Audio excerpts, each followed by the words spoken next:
Some new toys are after arriving for me today. Let's see, get this open. Let's have a look at her.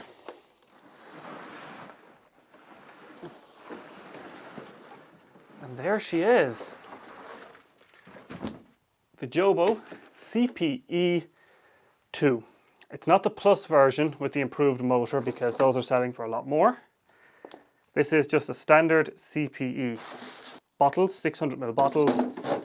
These are for holding your chemistry. This is for maintaining temperature.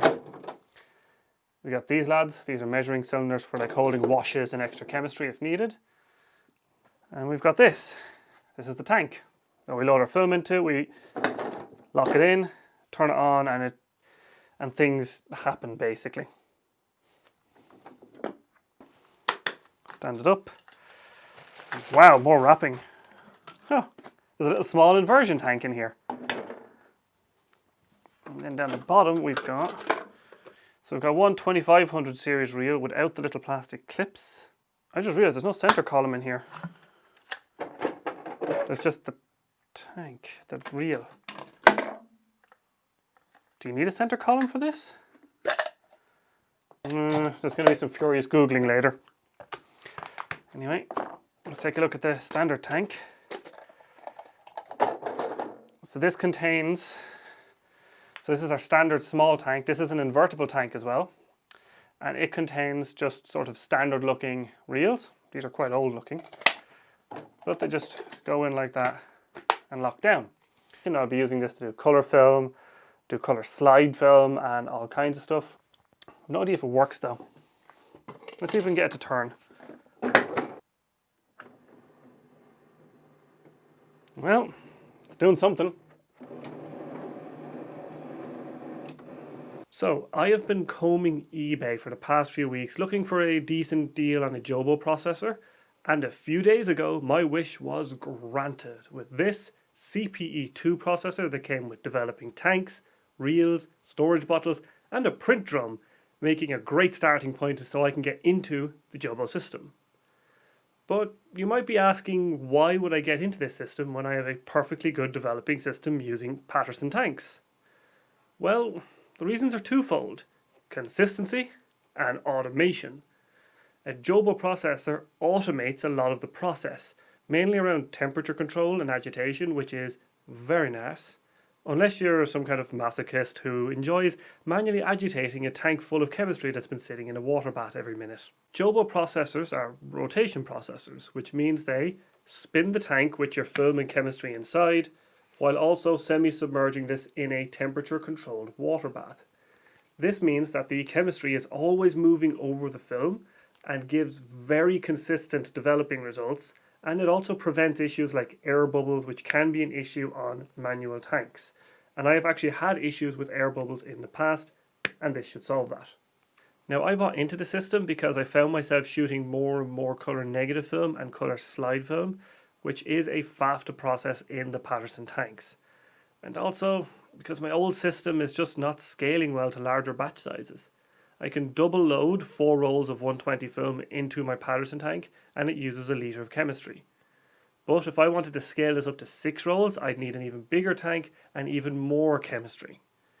The Jobo tanks, on the other hand, can process 6 rolls at once using 600ml of chemistry, while also automating a lot of process around temperature and agitation, so it just makes everything easier for larger, more complicated batches. Now, that's the theory, at least.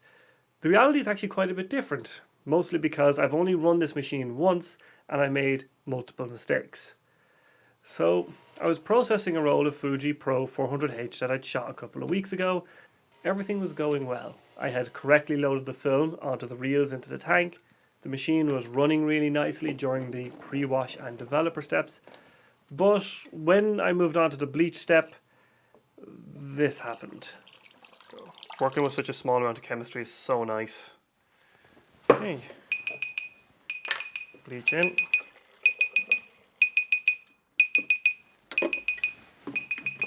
That alarm's super annoying. Seal the tank.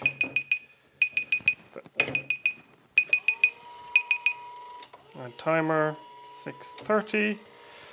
And we're away. Oh my god. Motherfucker, now how did that happen? What I was not aware of is that the bleach step creates a gas that builds up pressure and can blow the lid off your tank if you fail to account for that. What I should have done is pop the inner part of the lid in so it can pop out to relieve the pressure. Not content with the bleach step going sideways, the fixer step also decided to go sideways because halfway through it, the magnet that holds the tank fell off the drive shaft. Now, to get around this, I just filled the tank up with fixer and did normal inversions for the rest of the step. I'm just glad that the magnet didn't fall off during the development step, which would have caused uneven development and potentially ruined the entire roll. This was an easy fix because the magnet is actually designed to be taken off and on again, so I just reattached it and tightened it up so it wouldn't come off again. As to how it happened, I suspect it just got shook loose in shipping and I should have checked on it before running a roll of film. But now I have to ask myself the question, is a Jobo worth it? And for me, it is. It makes developing so much easier and I can see the huge potential of having a machine like this. So much so that I've actually ordered more tanks, reels and parts in order to improve its running and capacity so I can develop more film at once. Now, there is one addition I can easily see myself getting in the future is the lift attachment, because it allows you to pour chemicals in and out of the tank without detaching it from the motor, which would be super useful for more long-winded and complex processes like E6. Having these options open to me is super important because I don't actually have access to a pro lab here in Ireland, and sending my film to England to get processed is just way too expensive and time consuming for me. So for now, I can see myself using this Jobo very heavily in the future and I really do enjoy it. It has left a very good first impression on me, apart from the parts where I made a mess of everything. But other than that, it has left a very good impression. So I will keep you guys updated with the chronicles of the Jobo machine and how I'm using it and how I'm finding it, and with all kinds of information about it. But that's it for this video, guys. And I'll see yous next time. Did someone say cut to black?